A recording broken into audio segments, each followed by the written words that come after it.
climbed up out of the land of the dead with the woman he loved walking behind him. And one rule between them and the sunlight: do not look back. And a single step from the light he turned. This is the greatest love story in all of mythology, and its most famous mistake. The story of the man who charmed death itself into giving her back and then lost her anyway. His name was Orpheus, and he was the greatest musician who ever lived, son of the Muse Calliope. He was given a lyre, some said by Apollo himself, and no one has played it so well before or since. When Orpheus sang, the world stopped to listen. Wild beasts crept close and lay at his feet. Oak trees pulled their roots from the earth to gather round. Rivers slowed, and even the gray stones shifted on the hills. Once, sailing with the heroes of the Argo, he heard the Sirens raise their deadly song across the water. Orpheus simply played louder and sweeter and drowned them out and saved every man aboard. And then Orpheus fell in love. Her name was Eurydice, a nymph, young and kind, and she loved him as deeply as he loved her. And so they were married. But the wedding was wrong from the first moment. The marriage god Hymen came as he must, but the torch in his hand would not burn clean. It only guttered and hissed and filled the hall with stinging smoke. It was an omen, and everyone felt it, and no one could say what it meant. They would learn soon enough. Only days later, Eurydice walked barefoot through the long grass of a meadow among her sister nymphs in the last happy afternoon of her life. She set her foot down in the grass beside a serpent she never saw. It struck her on the ankle, and the venom stopped her heart. The bride of a few days was dead in an afternoon. Some tell it a little differently, that she was fleeing along a riverbank from a man who would not leave her be, the herdsman Aristeus, when the snake found her feet.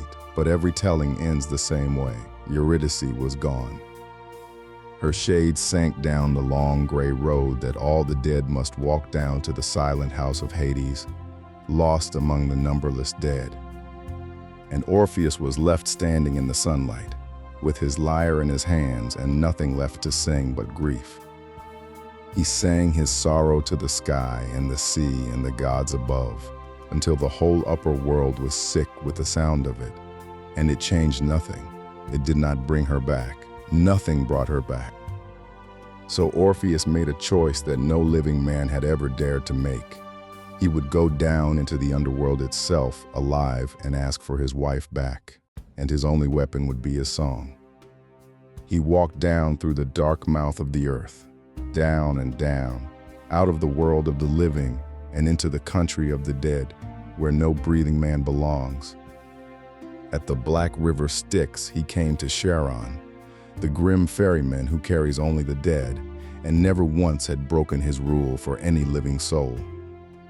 Orpheus lifted his lyre and played, and the old boatman, who had ferried 1,000 ages of the dead and refused every one of the living, took a breathing man across the water. At the far gate stood Cerberus, the three-headed hound of hell, and all three throats opened at once to howl the living man back. Orpheus played, and the great beast fell silent and lay down and let him pass. And deeper in, among the punished, something impossible began to happen. The song reached even the damned, and one by one, their eternal torment stopped. Sisyphus, doomed to roll his boulder up the hill forever, left off his labor and sat down upon the stone to listen. Tantalus, starving and parched for eternity, forgot the water that always fled his lips. Ixion's turning wheel of fire slowed and stood still. The daughters of Danaids set down their bottomless jars. All of hell went quiet to hear a mortal grieve. And the Furies themselves, the pitiless ones, who had never in all the ages of the world wept for anyone, felt tears run down their iron cheeks for the very first time. So Orpheus came at last to the heart of the underworld, before the twin thrones of the dark, Hades, stern lord of the dead, and beside him his queen Persephone. And there he sang the greatest song of his life, the plea that would stop hell itself. He did not come, He sang to see their kingdom or to chain their hound. He came for his wife, taken from him far too soon. Love had sent him down, he sang. Love who rules even here, in the land of the dead. For if the old story is true, that you yourself once carried Persephone off out of the sunlight, then you, of all gods, know what love can drive a soul to do. I ask you for no gift, he sang, only alone. Give me back the years that were stolen from her, and she will come home to you again in the end. For all of us come to you in the end. This is only her second, later journey down. And if you will not, then keep me too. I have no wish to climb back into the light alone. If you deny me my wife, you may rejoice in the death of us both. When the song ended, the bloodless shades were weeping, and Persephone, who knew better than anyone what it was to be torn from the world she loved, could not say no, and even grim Hades, lord of the dead, wept. They called for Eurydice, and she came up out of the crowd of the newly dead, walking slowly toward him, still limping from the wound that had killed her. She was given back. But there was one condition. She would follow behind him all the long way up to the world of the living, and he must not turn to look at her, not once, not for anything, until both of them stood together in the sunlight. If he looked back before then, even for an instant, she would be lost to him a second time and forever. Those were the terms. And so they began to climb. Up the steep and lightless path they went, Orpheus in front, Eurydice behind, through a silence so complete he could hear his own heart beating in his chest. And that silence began to work on him, for behind him he could hear nothing at all, no footstep, no breath, no whisper of her passing.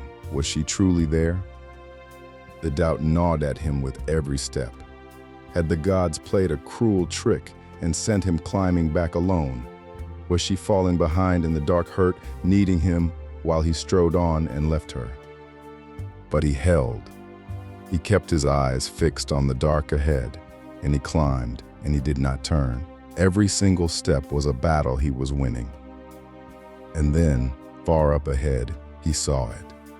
Light. The pale gray mouth of the world, the first faint glow of the living day. A few more steps, a few more, and it would be done. He would step into the sun, and she would step out behind him, and she would be his again, alive. He was almost there. And it was exactly then, one stride from safety, one stride from the sun, that he could not bear it any longer.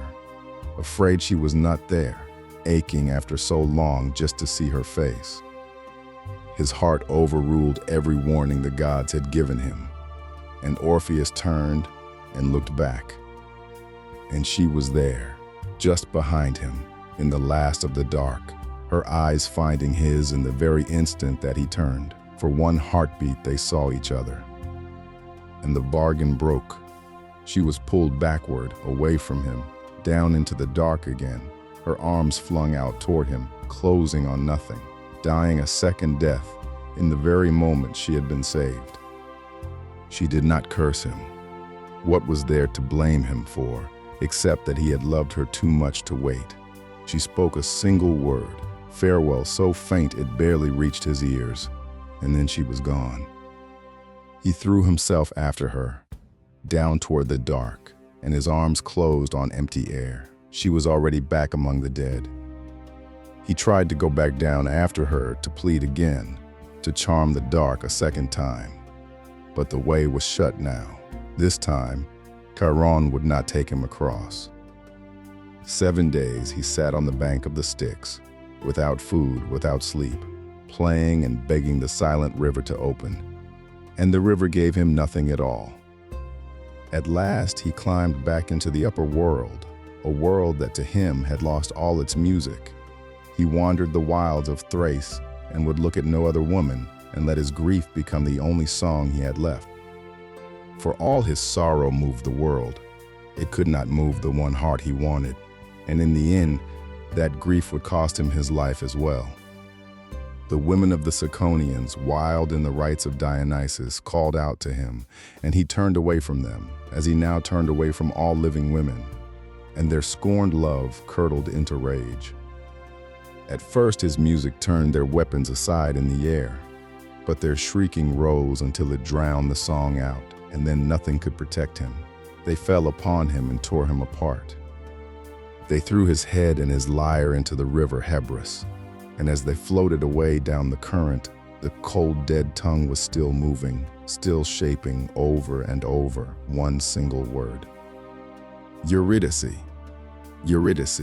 The banks of the river took up the name and echoed it, all the way down to the sea, until the head came at last to rest on the shores of the island of Lesbos. The Muses, his mother's sisters, gathered up what was left of him and gave it to the earth. And in the place where they buried him, the nightingales are said to sing more sweetly than anywhere else on earth. And his lyre they set among the stars, where it still hangs tonight, the constellation Lyra, a small bright harp turning over the whole sleeping world.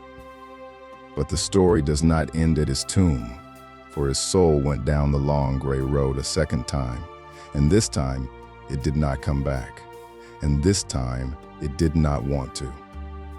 For down there among the quiet dead he found her, and he took Eurydice in his arms at last, and this time no one would ever take her away again. They walk together now in the fields of the dead, and it no longer matters which way he faces, or whether he goes before or behind. For now, only now, Orpheus can look back at his Eurydice as often as he likes, and never lose her again. Some of the old poets told it harder and colder. They said the gods never truly gave her back at all, that Orpheus was shown only a phantom of his wife, and punished for daring to cheat death alive. But the version the world could never let go of is the one that breaks the heart, because he did have her. He held the impossible in his hands for the length of one climb, and then he lost it at the door. That is why we have never forgotten Orpheus. Not because he failed, but because of how he failed. At the very threshold, a single step from the sun, undone by the one thing in himself he could not master. The need to be certain, the need to see with his own eyes, the need to look back at what he was afraid he had already lost. It is the most human mistake there is, and anyone who has ever looked back at what they have lost, at what they could not hold on to, knows this story from the inside.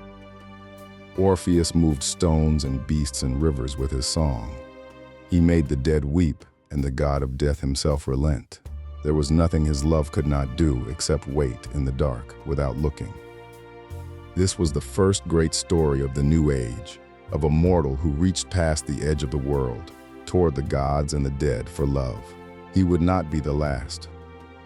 For the great story of Greek myth goes on, of heroes who dare the impossible, of loves that bless and loves that destroy, and of the wonder and the ruin that come whenever the mortal world reaches up to touch the divine. A goddess of the dead once wept, and a god of death once relented for the sake of a young man's song. That is the kind of love this story is about, and the kind of loss. And somewhere in the quiet fields of the dead, a musician walks beside his wife and turns his head to look at her whenever he likes, and every time she is still there. Thank you for watching. If this tale stayed with you, subscribe. A new myth arrives every week, and you won't want to miss what comes next. Until then, may the old stories keep their hold on you.